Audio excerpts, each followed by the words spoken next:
What the fuck is going on? I was looking through the Ikoria Spoilers yesterday and it was making me so hyped. Look at all those exciting cards you get to play in Commander with the Dinosaur Cat Nightmares, Demon Kraken, Flappy Shit Cunts. Oh. I guess this video is going to be demonetized now. Thanks, Wizards. But best of all, an Elemental Otter. Fuck yes! So welcome to my deck tech and build guide for the Elemental Otter EDH deck. Otters in real life are little bundles of joy that smell faintly of fun and bring happiness to all who encounter them. Who wouldn't want an adorable otter boy as their commander? Otter facts! Otter ham is a delicacy in rural England. The Queen has been reported to love a nice joint of otter ham, washed down with the blood, sweat and tears of the working class. Monarchism is barbarism. For this deck build, you're going to need a deck box, some sleeves, 6 eggs, and half a pint of milk. A persistent sense of loathing and self-hatred is also advised. Looks like I'm all set. Bazinga! Lutri is an Elemental Otter, a cute little furball summoning lightning bolts. It's a flash 3/2 that upon ATB copies target instant and sorcery spell you control as long as you cast Lutri. It can't be flicked. Don't worry about Companion, that mechanic only cares about sideboards. Considering we don't have sideboards in Commander, it will never ever come up in a conversation around Commander. It's just not possible to cause a controversy with such a thing.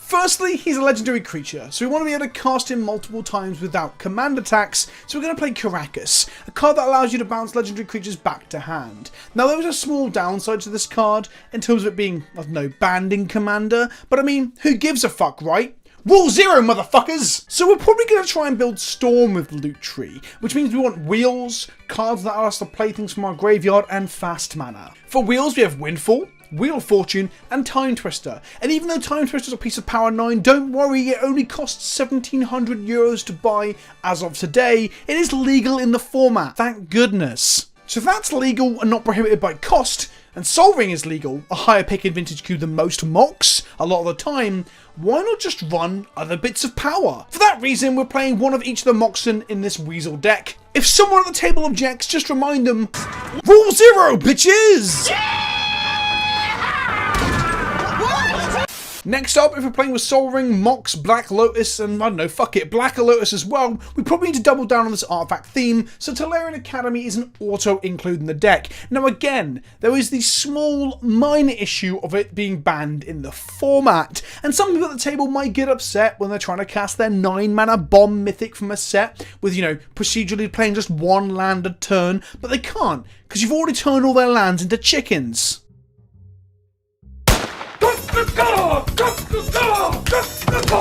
But just look them dead in the eyes, squint a little, and say these words. Suck on my Rule 0, you flatulent piss flap. Oh, hang on, I'm getting a phone call from Sheldon Meanery. The last time he rang me, he threatened to break my kneecaps when I spoke about hybrid mana on Twitter again.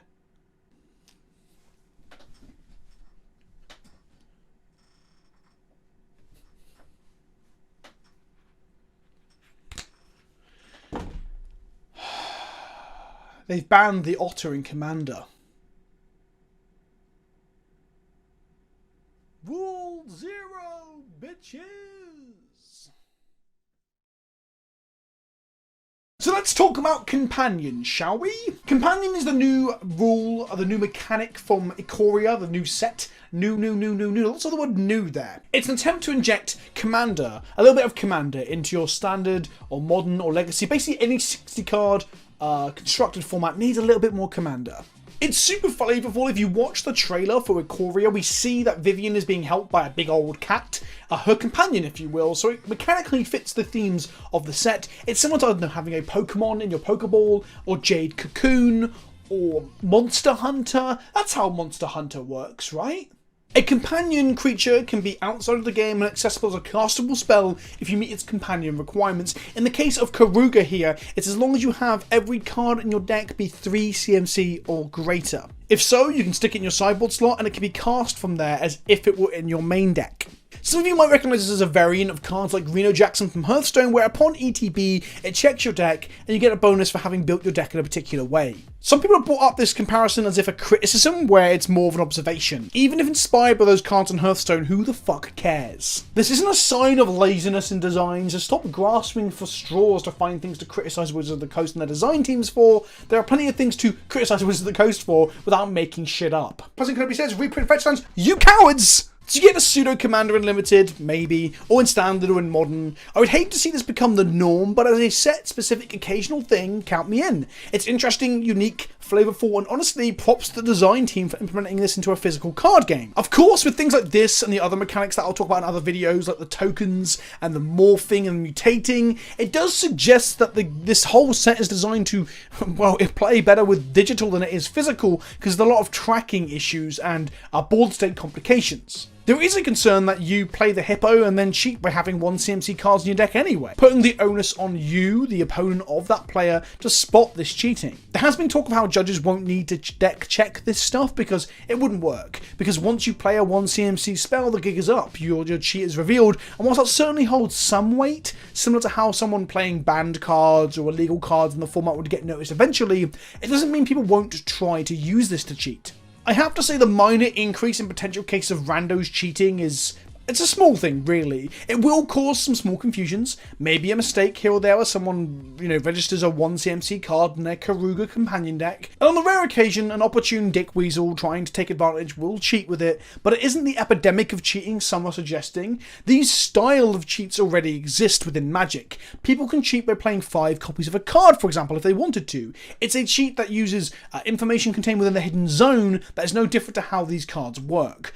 What I'm saying is, whatever it opens up in terms of cheats kinda already exists. What this does suggest to me is a movement further and further towards open deck lists at events and at a competitive level. This is something that I don't have a fully formed opinion on or don't sway either way. There are inherent benefits and downsides to open deck lists at higher level tournaments and competitive Magic and GPs and I guess even eventually FNMs.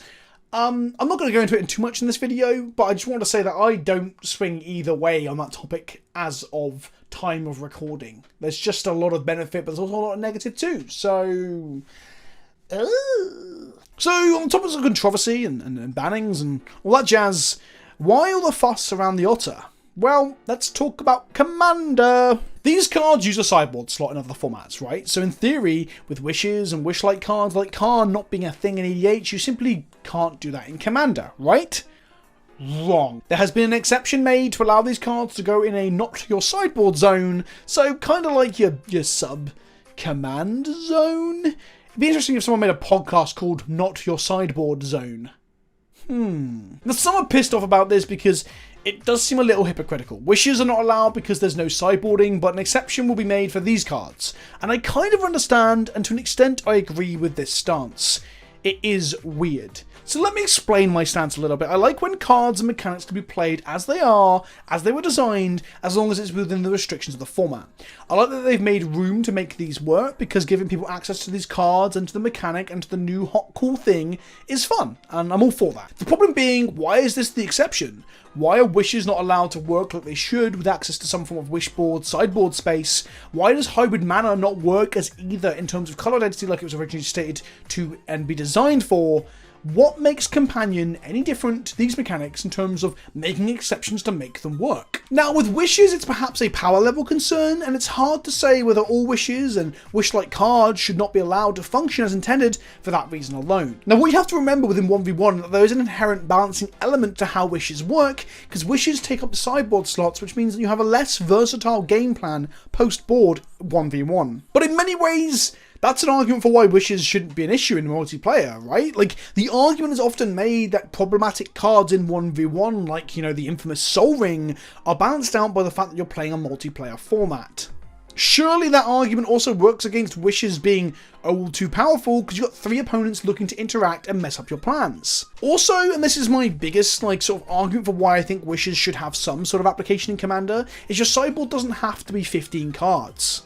Make your sideboard only 3 slots, and suddenly your wishes are significantly more narrow, and your companion cards take up one of these slots, right? So playing a companion card makes your wish cards worse. What I'm saying is there are ways to make wishes work that still fit within the confines of the format and try to balance them. Ultimately though, I do see that wishes might warp the format because they're generally really good. Companions at the very least don't seem so warping. But again, exceptions were made to make companions work, but not hybrid mana, like it's supposed to. One of the arguments is not allowing companion to work at all due to no sideboard, then allowing them in the 99 or the Otter as a commander, for example. Considering the rules committee and the community at large don't want to change hybrid mana to work like it should, then I find it frustrating that exceptions were made to make companion work as it should, which then led to people not being able to play the Otter as a commander. So these are multicolored cards restricting which commanders can be played with them, and they all have reasonably heavy restrictions on what you can play with them as well. There is, for example, the restriction on the Dinosaur Hippo to only play 3 CMC and up, which includes Soul Rings, Signets, Mana Crypts, and other dumb shit, but it gives you access to a massive card draw spell in green-blue on a body in your command zone. Honestly, Karuga seems really good. I know I can't play crop rotation or exploration with it, but I mean, just drawing 5 cards when you cast it out of the command zone is just so much extra gas for green-blue, which is a colour that didn't really need extra gas in the command zone. It's really good. The Kraken's restrictions are a lot rougher, again, excluding the use of Soul Ring and similar. It asks for only even CMCs, but allows you to reanimate shit after milling all players. You could potentially chain this into reanimating, copying, and reanimating itself again, because it's an ETB that doesn't care about being cast. That means if you hit a clone or phantasmal image, you mill and reanimate again. It is templated in a way that means that it doesn't just reanimate any even-costed creature in a graveyard, it's only ones that are put there via this ability that turn, so it is kind of balanced and fair as well, and being 6 mana means it's not going to be egregious. I kind of want to try a Turbo Grizz variant in Modern, but it probably isn't good enough.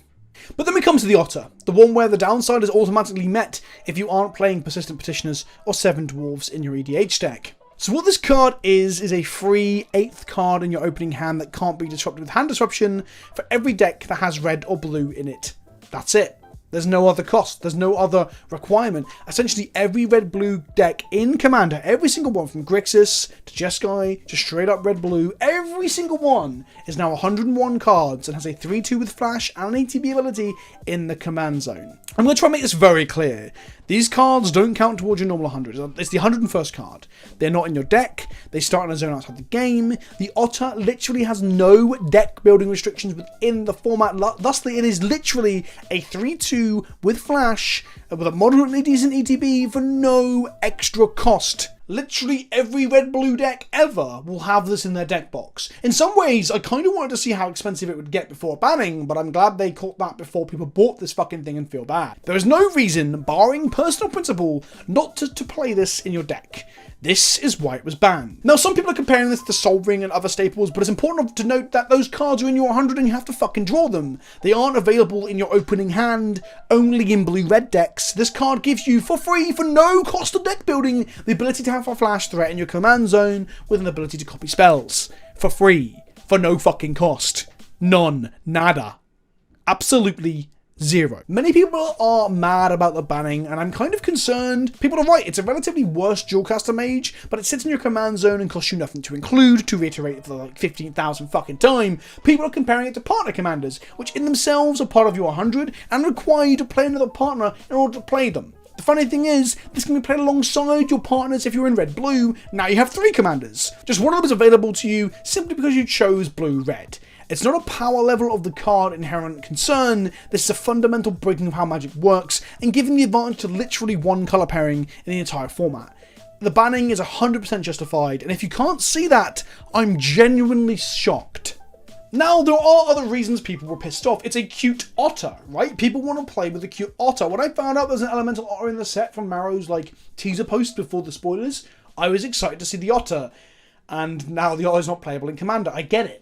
Others are more annoyed that why couldn't they just ban it as a companion and allow it in the 99, but separate ban lists were taken away a long time ago, and don't forget we're striving towards simplicity of rules, not making them overly complicated. So really, when we get to the point that we're all in agreement, which maybe we're not, that we can't have separate ban lists, the only way to allow the Otter in the 99 is just to not allow the companion mechanic to function as originally intended in the first place. For example, Canadian Highlander have adopted the idea that there are no sideboards, because there are no sideboards in Canadian Highlander, therefore, ergo, this card cannot be companioned. None of them can, because there's no sideboard. So that was an option that we didn't take with Commander. And again, I'm going to go back to my original point. I agree with allowing these cards to play like they should and let people have access to the new mechanic and the new fun toys. But why don't wishes work? Why doesn't hybrid mana work? Why are we just prioritizing the new, like, sellable mechanic as opposed to fixing other stuff that people want to play with? It just seems a little bit loose, a little bit weird to me. The funny thing is, this card is bringing a lot of flack towards the Rules Committee, and to a lesser extent Wizards. But you got to remember who designed the fucking card and who printed it. Wizards. Now, I'm not saying we should be critical of Wizards for this either, because I think that Wizards of the Coast and the design team shouldn't be held to ransom over EDH or Commander. Not all cards need to be designed for Commander in mind, otherwise that would stifle creativity and stifle design space. I guess the cruelest irony in all of this is that the card, or the mechanic that they were using to bring a little bit of Commander to Standard and other 60 card formats, is the mechanic that highlights the fact that not every card needs to be designed for Commander. That's pretty funny when you think about it. So how do I summarise? People should be able to play with their cards. We should look to facilitate the most amount of cards to be played with, so the Weasel being banned to allow the others as companions makes sense in my mind. I just wish that we would take these liberties with other formats, other mechanics within the format, should I say, and allow them to function like they should.